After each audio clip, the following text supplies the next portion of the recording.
일본 반도체 최후라는 말을 쓰면 인기가 그렇게 많은 걸까요? 한국은 모든 걸 한 가지 지표로만 서열을 나누는 것을 좋아하잖아요. 일본 대학 출신 한국인 박사가 너무 자신의 소망을 진실인 양 이야기를 하고 그걸 국뽕 채널에서 진짜인 듯이 퍼뜨려서 아시는 대표님이 저에게까지 그게 사실이라고 믿고 링크를 주시길래 시야 좁은 사람들에게 한번 태클을 걸어봅니다. 일단 태클의 주제는요. 첫 번째, 게이오대 박사라고 나오신 분 무슨 학과 박사이신가요? 경제나 기술 쪽을 모르는 발언을 너무 많이 하시는데 그냥 인기몰이용이신지요? 두 번째, 회사 경영을 해보셨는지요? 아니면 다른 회사의 경영 컨설팅 같은 것을 했던 경험이 있으신지요? 아니면 최소한 회사 구조를 알고 하시는 것인지요? 세 번째, 반도체 제조 공장에 대해서 잘 아시는지요? 한국의 해외 의존도와 일본의 해외 의존 비율을 보시고 현재 판매되는 가성비 제품과 최고 기술들을 자랑해야 하는 이유를 아시는지요? 제가 보통 다른 사람 공격은 안 합니다. 하지만 제 고객이 이 동영상을 가지고 나온 이상 무엇이 틀린 내용인지를 제가 대답하지 않으면 안 되는 상황이거든요. 그래서 좀 많이 꼬운 부분이 있더라도 양해 부탁드립니다.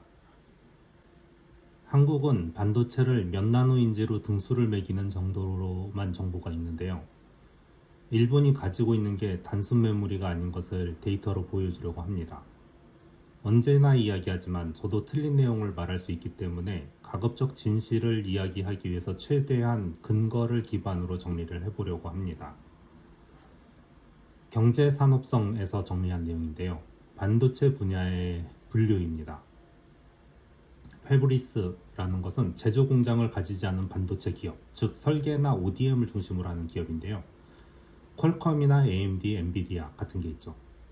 파운드리, 제조 공장을 가진 기업으로 TSMC, 삼성, SMIC 등등이 있습니다. 낸드 메모리, 삼성이나 웨스턴 디지털, SK 미크론인가요? 미크론이 제일 대표적인 그런 기업이고요. 디램 메모리, 그리고 파워 반도체, 그리고 MCU 같은 여러 가지 반도체 분야가 있습니다. 그리고 이미지 센서나 여러 가지 반도체들이 있죠.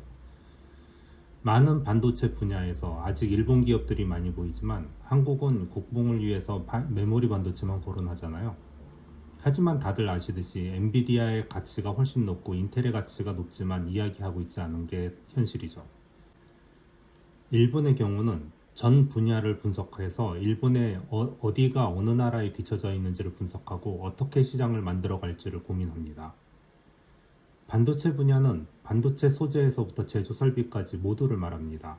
농작물을 생산하는 농가에서 농산물을 산 업자는 가공 설비로 가공을 하여 최종 생산물을 만들죠. 석유 역시 정유 설비가 없이 정유를 할 수가 없습니다. 전 세계 반도체 공장에서 제조 장치의 31%, 제조 소재의 48%는 일본에서 납품하고 있습니다. 어느 날 자기네가 공장을 설립한다면 제조 설비 가격은 수출 가격이랑 똑같이 할까요? 즉 초기 비용부터가 달라진다는 이야기죠. 제가 인프라에 올인한 이유도 이겁니다.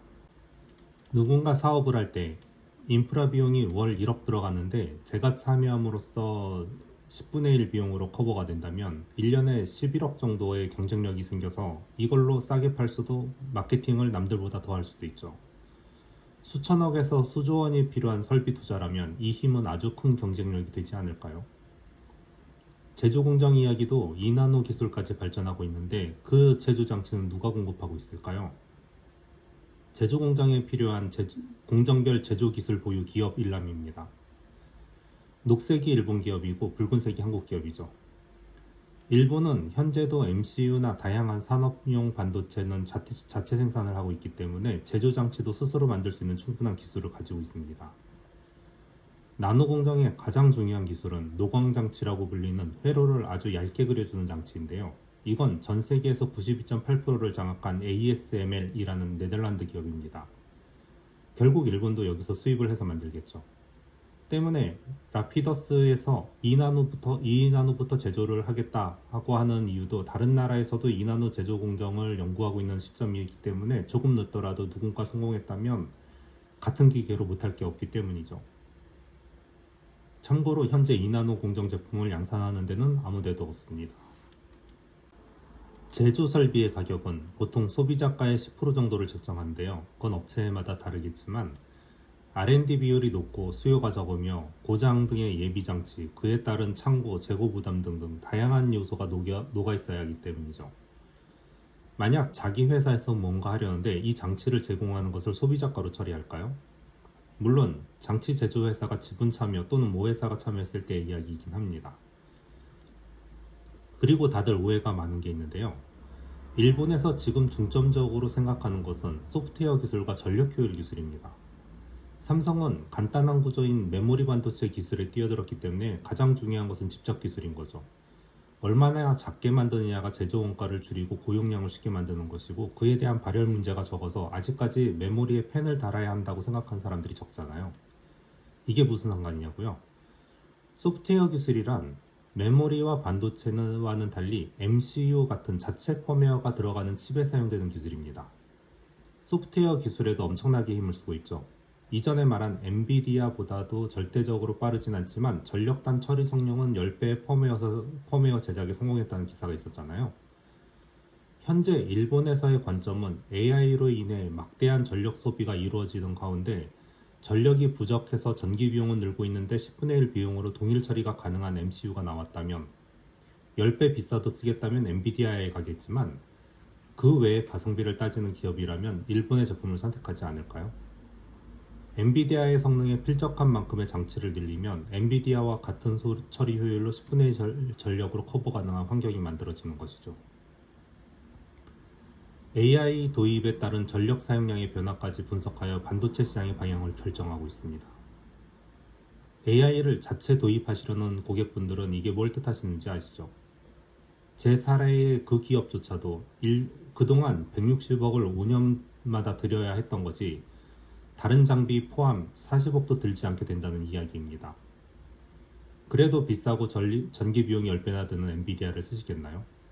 고객이 갖다준 동영상에서 래피더스에 투자한 8개 기업에서 75억엔 밖에 투자 안 했다고 뭐라 한 게 내용이 있었죠. 반도체 제조 비용이 35조 원은 필요한데 기업들이 교재비로 준 거라고 웃으시던데요. 제가 이 내용을 보고 기업에 대해서 모르신다고 말씀을 드린 겁니다. 실제로 기업을 설립을 합니다. 1억 원짜리 기업을 만든 뒤에 투자 유치를 하지 않나요? 그리고 사업 설명을 하고 기업 가치가 1,000억 원이 되고 투자가 100억 원이 들어왔음에도 경우에 따라서는 자본금을 1억 원으로 있을 수도 있습니다. 보통은 투자 금액은 자본금에 들어가지만 여러 가지 기업에서 자본금을 낮추는 방법이 있는 거죠. 실제로 일본 그리라는 32살에 3천억 원짜리 기업 가치를 만든 모바일 게임 회사가 있습니다. 그 회사는 여전히 지금 자본금은 1억엔입니다. 75억엔으로 기업을 설립한 래피더스는 어떨까요? 유력 기업에서 75조엔이나 들여서 회사를 설립했으니까 그걸 믿은 홋카이도시는 5조엔을 투자해 주었습니다. 그리고 전력 비용 효율화를 하는 소자 기업들도 속속들이 참여해서 민관 합계 6조엔을 넘기고 있네요. 일본의 목적은 한국이나 TSMC처럼 반도체 생산을 하고 소비자에게 팔고 땡 같은 생각이 아닙니다.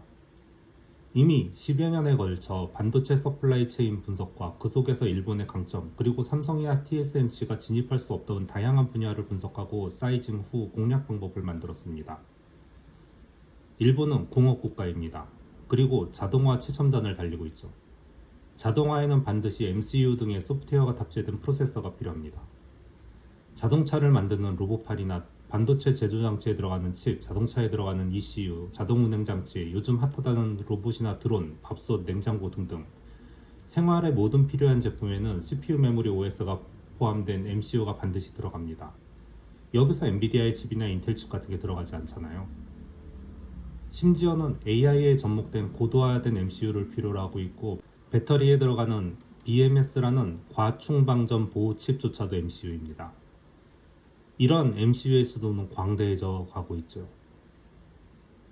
삼성은 기술을 꽁꽁 싸매고 혼자서 열심히 달리고 있습니다.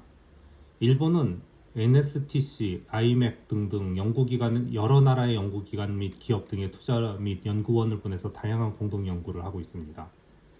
그 게이오대 출신의 한국인 박사님이 말하던 리더가 허수아비라는 사람 역시 제대로 조사도 안 하고 그냥 막말하고 있다는 내용을 증명하고 싶네요. 래피더스의 대표로 취임한 코이케 씨는 이미 20년 전에 일본에서 최초의 파운더리를 만들려고 했다가 미일 관계의 문제로 그 꿈이 꺾인 사람입니다. 하지만 다시 재기를 위해서 노력하던 중에 두 번째 기회가 찾아온 것이 래피더스인 거죠.